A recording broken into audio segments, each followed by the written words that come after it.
raven's to choose from. And they're, you know, they're very smooth, they're black, look at that, they're very cute. Right? Yeah. The females begin to look for certain qualities and traits. They just don't pair up with just any raven. The female raven determines a good mate by this, that he is capable of providing and obtaining food and be extremely wise in a situation. So what does the female raven do? She begins to observe the male. What? You're not putting that nest together right. And goes to the next one. While I was reading, the ravens, while they're in their nest, right? The males, and they're putting the nest together to show off to the female ravens. Their feet are wedged in such a way that they will grip onto the nest in such a way that they will keep their balance even at an angle. Exactly. So what does that say? That say that the male has the ability to understand, this is the only way that I'm going to get my babe. So I'm going to hold on tight to the nest. I'm going to pull back and let her watch me. Let her hear my cry. Check this out. But the bird begins to cry in such a way that the female bird says, I got to go with the one that cries the loudest. I got to go with the one that cries the loudest. Why does that, why is that important? Because the raven, the female raven, understands that there are answers with every cry. So, can I just tell you how God put this in my heart and began to show me some things and began to tell me that there's power in my cry. He said, Sheila, think about this a minute. Pause, take a break, take an interlude. And I want you to get excited because the crescendo is coming. The elevation is coming. But wait, I need you to think about this for a minute.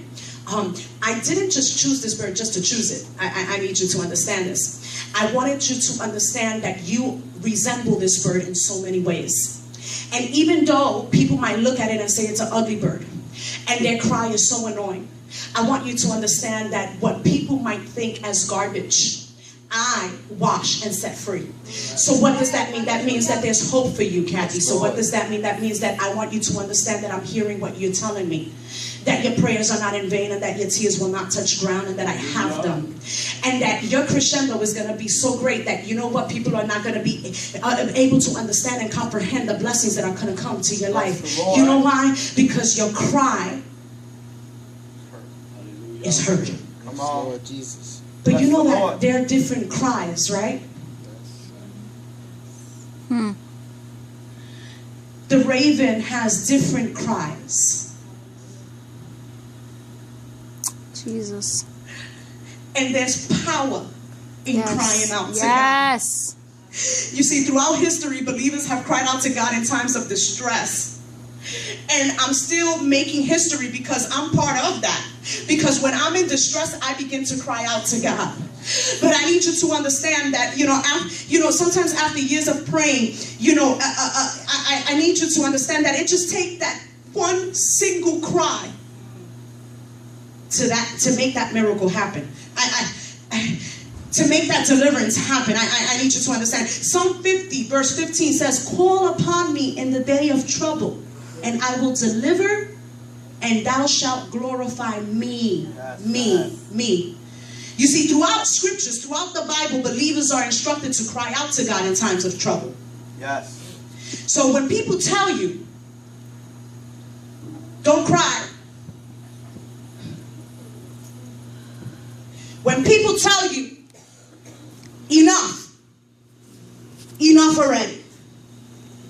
What you need to tell them is that there's power in my cry. What you need to tell them is saying, you know what? God answered the cry of the raven, so you know what? That's why I'm crying, because I know that God is going to answer me. I'm waiting for my crescendo, so until then, leave me alone. Because you know what? Me and God, we got something personal going on, so you might not understand it, but you know what? When I come out of it, you're going to get it. You see, because God is amazing and he doesn't lie, he's faithful. So you know what? He hears my cry. He hears my cry. I got 2 minutes left. So guess what? There's different types of cry. Now, ravens that are here, let me ask you. You see, when we have a cry of deep distress, God calls it in Hebrew, zak. A deep distress. Something that is hurting you so much that when you think about it, you cry. When you go to sleep, you cry. When you wake up, you cry. There's a deep distress. A cry of deep distress. God hears it. Psalm 9 verse 2 says, he forgets not the cry of the humble. There's another type of cry, and it's the cry out for help. And that is Sarah in Hebrew. When the Israelites could not find fresh water in the wilderness, Moses cried unto the Lord. And the Lord showed him a tree, which when he had cast into the waters were made sweet. Because the only water he found was bitter. To cry out for help. There's another type of cry. When we cry out with a loud sound, like the raven. And that's Kara. In 1 Chronicles chapter 4 verse 10, Jabez called out. He had a cry of Kara unto God, the God of Israel, saying, I know that you are going to bless me indeed. And God granted him his request. So when we cry out in deep distress, when we cry out for help, when we cry out with a loud sound, God hears your cry and sends a request. Bless the Lord. A response. To cry out in Greek is karso. And when the Apostle Peter walked on water at the invitation of Jesus, Peter was afraid in the beginning. And he began to sink. But guess what? He cried, Crasso, and God saved him. Yes, he did. So there's a cry out so that we could be saved. And then I love this one. There's a cry of war. Ruah. To shout a war cry. And this is where we're going to stay. 2 Chronicles chapter 13 verse 15 says, then the men of Judah gave a shout of woo. And as the men of Judea shouted, it came to pass that God defeated their enemy. Yes, he did. I don't know how many of us, we could stand because I'm done. Come on.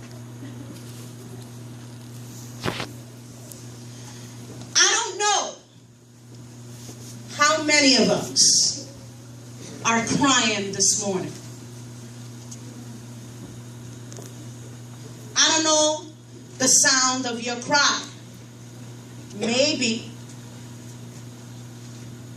you think that your cry is as annoying as the raven's cry. But God doesn't see it like that. That's right. Maybe you're crying out for help. Maybe you're crying out of distress. Maybe you need to be saved. Maybe you need to be redeemed. Maybe you need to be mended. Maybe you need to be restored. I don't know. But God is saying, I need you to cry out to me. And I need you to understand that I'm hearing your cry. And that there's going to be a crescendo happening. and elevation happening. Because you see, I need you to understand that when you come to me humble, when you come to me in total surrender, when you come to me in a plea for mercy, when you come to me with personal helplessness, when you come to me in faith, Jesus. if I hear the raven, what makes you think I'm not going to hear you? Yes, Lord. Bless the Lord. Yes, Lord. If you come to me humble, if you come to me with an unconditional surrender, if you come to me with a plea of mercy, a personal helplessness and faith, and I feed the ravens, what makes you think I'm not going to feed you? What makes you think that your food is not coming? What makes you think that? What makes you think that I have forgotten? What makes you think I have forgotten? The Selah moment? The silence? The interlude? The pause? The bridge? What makes you think that I have forgotten your cry? God is faithful and He doesn't forget. Yes. Come on. As my worship team comes up and they begin to sing a worship song,